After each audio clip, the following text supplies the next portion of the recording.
আজকে যে বিষয়টি নিয়ে আমরা কথা বলার চেষ্টা করব সেটা হচ্ছে সতর্ক থাকুন। আপনার জিমেইল অন্য কেউ ব্যবহার করছে কিনা তাই এখনই চেক করুন। খুবই গুরুত্বপূর্ণ একটি বিষয় যে আমরা অনেক সময় আমাদের যে জিমেইলটি রয়েছে এই জিমেইলটি আমাদের যে ডিজিটাল যুগে আমরা প্রবেশ করেছি, এই ডিজিটাল যুগে আমরা অনেক সময় জিমেইল বিভিন্ন ক্ষেত্রে কিন্তু আমরা ব্যবহার করে থাকি। যে আমরা শুধুমাত্র জিমেইলটা আমাদের জিমেইল আদান প্রদানের ক্ষেত্রে বা মেল আদান প্রদানের ক্ষেত্রে যে ব্যবহার করি বিষয়টা কিন্তু এমন না। এটা আমাদের Google photos, contacts, drive, calendar, YouTube বা অন্যান্য যে পরিষেবা রয়েছে আমাদের ফোনের, সেই পরিষেবাগুলো কিন্তু আমরা এখান থেকে ব্যবহার করে থাকি। অনেক সময় এই জিমেইলটা অ্যাকাউন্টটা আমরা অনেক সময় ব্যবহার করে থাকি বিভিন্ন ফোনে ব্যবহার করে থাকি, আমাদের পরিচিত হোক অপরিচিত হোক বিভিন্ন প্রয়োজন আমরা কিন্তু ব্যবহার করে থাকি। এবং নিজের অজান্তে অনেক সময় বিভিন্ন ফোনে আমরা ডিভাইসে লগ ইন করে রেখে দিই এবং অন্য কাউকে ব্যবহার করতে দেই। অনেক সময় আমাদের যে জিমেল অ্যাকাউন্টটা রয়েছে সেটাকে কিন্তু আমরা ব্যবহার করতে দিই অনেক সময়, বুঝে হোক অথবা না বুঝে হোক। এবং আমরা পরবর্তীতে সেটাকে সাইন আউট করতেও কিন্তু অনেক সময় ভুলে যাই। এতে সাইবার নিরাপত্তার ঝুঁকি বেড়ে যায় এবং আমাদের আইডির উপর একটা হ্যাম্পারিং চলে আসে। বিশেষ করে যেহেতু আমরা অনপেসিভিয়ান এবং আমাদের অনপেসিভিয়ান হিসেবে আমাদের জিমেইল অ্যাকাউন্টটাকে কিন্তু সুরক্ষিত রাখা প্রত্যেকেরই দায়িত্ব। এবং আমাদের সেই অ্যাকাউন্টটিকে কেউ ব্যবহার করছে কিনা সেই বিষয়টাও কিন্তু আমাদেরকে খেয়াল রাখতে হবে। এবং আমরা সেটা কিন্তু প্রতিনিয়ত চেক করতে পারি। প্রতিনিয়ত চেকিং এর মাধ্যমে আমরা বুঝতে পারবো যে আসলে আমাদের যে জিমেইলটি রয়েছে সেটি অন্য কেউ ব্যবহার করছে কিনা। এর জন্য আমরা কি করব, যে অজানা ডিভাইস থেকে কেউ আপনার জিমেইল চালাচ্ছে কিনা তা আমরা জানার চেষ্টা করব। আজকের যে জিনিসটা আমরা জানবো সেই বিষয়ের মাধ্যমে কিন্তু আমরা জানতে পারবো। এবং আমাদের যে Google contacts, Google photos, Gmail, drive এর ব্যক্তিগত যে ডাটা রয়েছে সেই ডাটাটাও কিন্তু সুরক্ষিত থাকবে আমাদের এই আজকের এই চেকিং এর মাধ্যমে। এবং হ্যাকাররা যখন আমাদের অ্যাকাউন্ট হাইজ্যাক যদি তারা করার চেষ্টা করে থাকে, আমরা কিন্তু সেটা চেকিং এর মাধ্যমে কিন্তু আমরা এটা বুঝতে পারবো যে হ্যাকাররা এটাকে ট্রাই করছে কিনা বা কারো কাছে সেই আমাদের জিমেইলটি রয়েছে কিনা। এবং আমরা গুগল পে অথবা ইউটিউব বা অন্যান্য যে আমরা পরিষেবাগুলি আমরা ব্যবহার করে থাকি আমাদের ফোনে, সেই পরিষেবাগুলি কিন্তু আমাদের সুরক্ষিত থাকবে।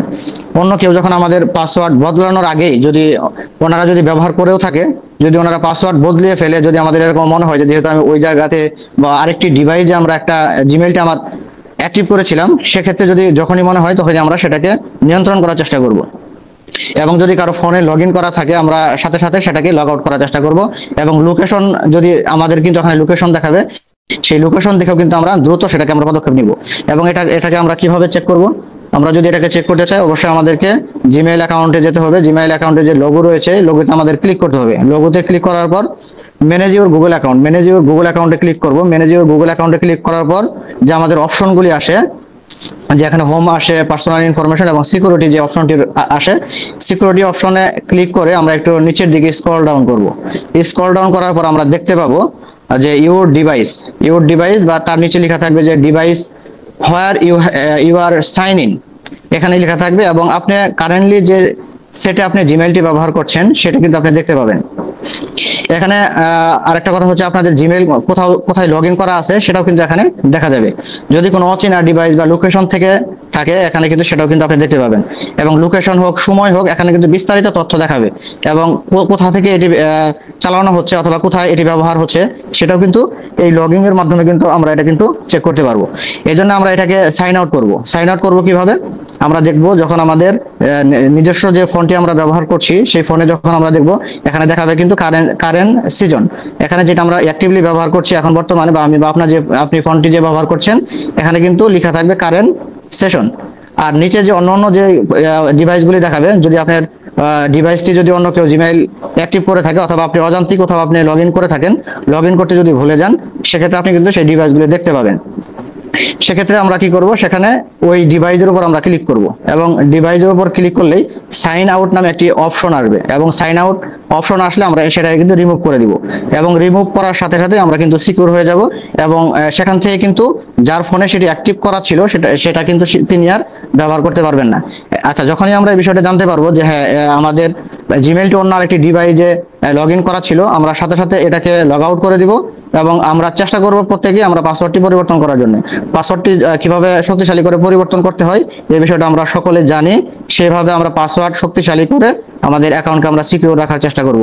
প্রত্যেক দিন আমরা কিন্তু চেষ্টা করে থাকি যে আমাদের যে টেকনিক্যাল বিষয়গুলি রয়েছে সেই টেকনিক্যাল বিষয়গুলি কিন্তু আমরা প্রতিনিয়ত এখানে তুলে ধরার চেষ্টা করে থাকি, এবং সকলের চাহিদা অনুযায়ী কিন্তু আমরা সেই টেকনিক্যাল বিষয়গুলি কিন্তু এখানে নিয়ে আসার চেষ্টা করে যাচ্ছি।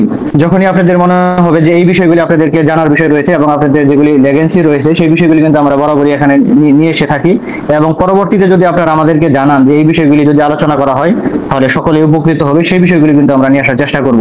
ইতিপূর্বে আপনারা জানেন যে আমরা বিশেষ করে আমাদের জিমেইল সংক্রান্ত কিন্তু গুরুত্বপূর্ণ বিষয়গুলি আমরা আলোচনা করেছি, এর সিকিউরিটি সম্পর্কে আমরা বলেছি, এবং কিভাবে আমাদের এই জিমেইল গুলিকে সংরক্ষিত করা যায় এবং অ্যাডভান্স প্রোটেকশন কিভাবে করা যায় সেই বিষয়ে কিন্তু আমরা এখানে আপনাদের মাঝে সেই বিষয়গুলো আমরা উত্থাপন করেছি। তারই ধারাবাহিকতায় আজকে আমরা আরেকটি বিষয় একটু আলোচনা করতে চাই। বিলিং অ্যাড্রেস সম্পর্কে আমরা কথা বলবো। বিলিং এর অ্যাড্রেসটা আসলে কি, বিলিং অ্যাড্রেসটা কেন আমাদের জন্য জরুরি, বিলিং অ্যাড্রেসটাকে আসলে আমাদের এটা পূরণ করা প্রয়োজন কিনা, বা এই বিষয়গুলি আমরা একটু জানার চেষ্টা করব।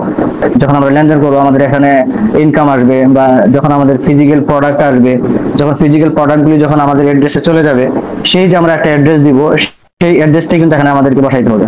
এবং যখন আমরা আমাদের ইকোসিস্টেমে যখন আমরা আমাদের অ্যাড্রেসগুলি পূরণ করব, এখানে পেমেন্টের ক্ষেত্রে হোক, সাবস্ক্রিপশন ক্ষেত্রে হোক, অথবা রিসিট বা ইনভয়েসের যে ক্ষেত্রে কিন্তু এই আমাদের বিলিং অ্যাড্রেসগুলি কিন্তু ব্যবহৃত হবে। এবং বিলিং অ্যাড্রেস যদি আমরা দিই এখানে, যখন আমরা পরবর্তীতে আমাদের ও ওয়ালেট আসবে, ও কানেক্ট আসবে, ও ডোমেইন আসবে, ও নেট এবং অন্যান্য যে প্রোডাক্টগুলি রয়েছে, যখন আমরা অন্যান্য প্রোডাক্টগুলি যখন আমরা সাবস্ক্রিপশন আমরা পেমেন্ট করবো এগুলি, সেই পেমেন্টের এই ঠিকানায় কিন্তু রেফারেন্স হিসেবে কিন্তু আমাদের এগুলি কিন্তু কাজে লাগবে।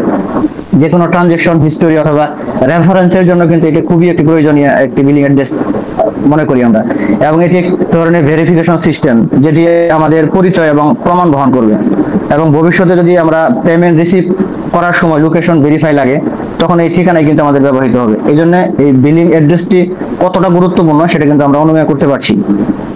এবং এটাকে আসলে সবার জন্যই করতে হবে, অবশ্যই করতে হবে, যেহেতু আমরা অনপেসিভিয়ার হিসেবে, আমরা অনপেসিভের ফাউন্ডার হিসেবে আমাদেরকে বিলিং অ্যাড্রেস অবশ্যই করতে হবে, যেহেতু আমরা এখান থেকে আর্নিং পাবো এবং এখান থেকে আমরা বড় কিছু পেতে যাচ্ছি, এবং আমাদের ভবিষ্যতে যখন ফিজিক্যাল প্রোডাক্টগুলি আসবে তখন কিন্তু সেই প্রোডাক্টগুলি যখন আমাদের নিজস্ব ঠিকানায় চলে যাবে সেই ঠিকানাটা কিন্তু আমাদের এখানকে পূরণ করতে হবে। এবং আমরা যখন ভালোভাবে বুঝতে পারবো যে বিলিং অ্যাড্রেসটা কিভাবে আমাদেরকে পূরণ করতে হবে এবং বিলিং অ্যাড্রেসটা আসলে কেন পূরণ করতে হবে, যখন আমরা ফুলফিল মোটামুটি আমরা বুঝতে পারবো তখন কিন্তু আমরা চেষ্টা করবো এই বিলিং অ্যাড্রেসটাকে পূরণ করার জন্য। এবং বিলিং অ্যাড্রেস পূরণ করার জন্য আমাদের কিন্তু আমরা প্রত্যেকেই যারা অ্যাক্টিভ ফাউন্ডার রয়েছি আমরা জানি যে আমরা ইকোসিস্টেমে আমরা প্রবেশ করি, এবং ইকোসিস্টেমে প্রবেশ করার পরে যে আমাদের প্রোফাইল আইকন রয়েছে, প্রোফাইল আইকন আমরা ক্লিক করলে এখানে কিন্তু আমরা বিলিং অ্যাড্রেসের যে অপশনটি সেটা কিন্তু আমাদের এখানে চলে আসে। এবং এখানে আসলে আমরা দেখতে পাবো যে এডিটের অপশন রয়েছে এবং পাশে রয়েছে সেভ অপশন। সেখানে কিন্তু আমাদের খুব বেশি একটা বিলিং অ্যাড্রেসের জন্য খুব বেশি একটা এখানে ক্রাইটেরিয়া নেই, খুবই ছোট ছোট 2-3টা বিষয় রয়েছে। এখানে প্রথমে রয়েছে যে অ্যাড্রেস লাইন 1, এবং এখানে কিন্তু স্টার মার্ক যুক্ত করে দেওয়া আছে এখানে, এবং এটাকে আমাদের কম্পালসারি করে দেওয়া হয়েছে যে এখানে এই জিনিসটা আমাদেরকে পূরণ করতেই হবে। এই জন্য এখানে এটা আমরা কিভাবে পূরণ করবো এটা কিন্তু আমরা মোটামুটি যারা অ্যাক্টিভ ফাউন্ডার তারা কিন্তু মোটামুটি জানি যে এখানে আমরা যখন একটা ঠিকানা লিখতে যাই, ঠিকানাটা আমরা যেভাবে লিখি সেইভাবে যদি আমরা লিখি, প্রথমে ভিলেজ, পোস্ট অফিস, থানা, জেলা, বিভাগ যেভাবে দিলে আমাদের একটা ঠিকানায় আমাদের একটা পণ্য বা প্রোডাক্ট আমাদের নিজ ঠিকানায় চলে যায়, সেইভাবে আমরা এই আমাদের বিলিং অ্যাড্রেসের যে লাইন 1 এখানে আমরা লিখবো। এবং পরবর্তীতে যে অ্যাড্রেসটি রয়েছে এটা কিন্তু আমাদের অপশনাল হিসেবে রয়েছে, এবং এখানে খুব সুন্দরভাবে আমাদের কিন্তু উদাহরণের মাধ্যমে কিন্তু এখানে দেখিয়ে দেওয়া আছে যে অ্যাপার্টমেন্ট যদি আমাদের যেখানে আমরা বিলং করি সেখানে আশপাশে যদি কোনো বড় কোনো উচ্চ স্থাপনা থাকে বা দর্শনীয় কোনো জিনিস থাকে সেই নামও দিতে পারি আমরা, বা সুইট এখানে দেওয়া আছে যেটা গলি আমরা বলি, যে যদি কোনো গলি থাকে বা বিল্ডিং নাম্বার থাকে, ফ্লোর নাম্বার থাকে, বা অন্য জিনিসও কিন্তু আমরা এখানে অ্যাড করতে পারি। এবং সেই সাথে এখানে আমাদের কান্ট্রি সিলেক্ট করতে হবে, এবং আমরা যেখানে যে দেশে আমরা বসবাস করি, যেহেতু আমরা বাংলাদেশে বসবাস করি সেই দেশটিকে আমরা সিলেক্ট করব, এবং সিলেক্ট করার পরে কিন্তু আমরা যে আমাদের কাঙ্ক্ষিত যে বিলিং অ্যাড্রেসটা আমরা চেক করে নিব, এবং চেক করে নেওয়ার পরে আমরা এখানে সেভ অপশন আসবে, সেভ অপশন আসলে কিন্তু এটা আমরা সেভ করে দিব। আসলে বিষয়টা এরকমই, খুব জটিল কোনো বিষয় না, খুবই ছোট একটি বিষয়। যদি আমরা এটাকে করতে যাই সম্ভবত আমার মনে হয় যে 2 থেকে 3 মিনিটের মধ্যে বিলিং অ্যাড্রেসটা পূরণ করা সম্ভব।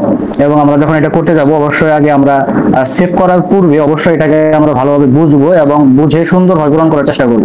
যদি আপনাদের কোনো কোশ্চেন আকারে কোনো কোশ্চেন থেকে থাকে যে বিলিং অ্যাড্রেসের ব্যাপারে আমরা কোশ্চেন করবো আজকে, সেটাও কিন্তু আপনাদের জন্য অপশন রয়েছে, এবং আপনারা সেই কোশ্চেনের মাধ্যমেও আপনারা বিলিং অ্যাড্রেসটা একদম পুরোপুরি ক্লিয়ার হতে পারবেন। এই জন্য আমি বলবো আপনারা সেই বিষয়গুলি কোশ্চেন করবেন, বিলিং অ্যাড্রেস সংক্রান্ত যে বিষয়গুলি আসে সেই বিষয়গুলি আপনারা কোশ্চেনের মাধ্যমে আপনারা কিন্তু অ্যান্সার পাবেন। সকলকে আবারও আমি ধন্যবাদ জ্ঞাপন করে আমি আমার আলোচনা শেষ করছি।